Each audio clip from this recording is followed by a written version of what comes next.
அனைத்து உரிமை குரல் நண்பர்களுக்கும் வணக்கம். தமிழகத்தில் ஒரு முக்கியமான பத்திரிகையாளராக இருக்கக்கூடிய பாண்டே பார்த்தீங்கன்னா தற்போது திருமாவை கலாய்த்த ஒரு விஷயம் அப்படின்றது காட்டுத்தீ போல பத்திக்கிச்சு அப்படின்னு தான் சொல்லணும். இது குறித்த அந்த வீடியோவில் முழுமையாக பார்க்க போறோம், வாங்க பார்க்கலாம். நேற்றைய தினம் தமிழ்நாடு முழுக்க பரபரப்பாக பேசிய ஒரு விஷயம் என்ன அப்படின்னா, இந்த நந்தன் திரைப்படத்தை கௌரவிக்கணும் அப்படின்ற நோக்கத்தில் சீமானவர்கள் பார்த்தீங்கன்னா ஒரு நிகழ்ச்சியை உண்டு பண்ணியிருந்தாரு.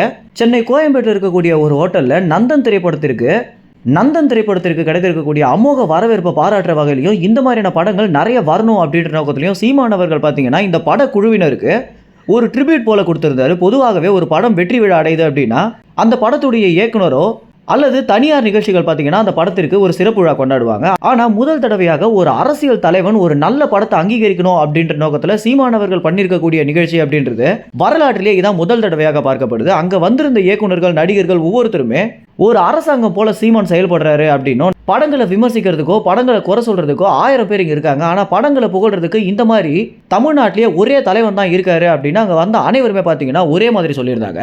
இந்த ஒரு விஷயம் தான் நேற்று தினம் நம்பர் 1 ட்ரெண்டிங்ல இருந்துச்சு அப்படின்னு சொல்லலாம். இந்த நிகழ்ச்சியில சீமானுக்காக நிறைய பேர் பாத்தீங்கன்னா கலந்துட்டு இருந்தாங்க. இதுல ரொம்ப முக்கியமான ஒரு நபர் அப்படின்னா பாண்டேவை சொல்லலாம். பத்திரிகையாளர் பாண்டேக்கும் சீமானுக்கும் எந்த அளவுக்கு ஒரு நெருக்கம் இருக்கு அப்படின்னு நம்ம அனைவருக்குமே தெரிஞ்சிருக்கும். சீமானவர்கள் அழைத்த ஒரே காரணத்துக்காக தான் பாண்டே அவர்கள் வந்திருந்தாரு அப்படின்னு சொல்லியிருக்காரு.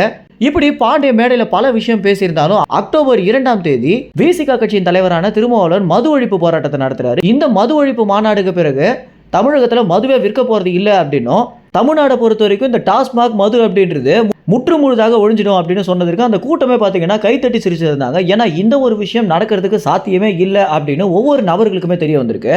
இந்த மாதிரி பாண்டே கலாய்க்கும் விதமாக சொல்லியிருந்தது பார்த்தீங்கன்னா ஒரு பெரிய பேசும் பொருளாக மாறி இருக்கு அப்படின்னு தான் சொல்லணும். ஏன்னா டாஸ்மாக் நடத்துறவங்களே அதை எதிர்த்து போராட்டம் பண்றது அப்படின்றது எந்த அளவுக்கு ஒரு வேடிக்கையான நிகழ்வு அப்படின்னு பார்க்குற ஒவ்வொருத்தருக்குமே தெரிய வருது.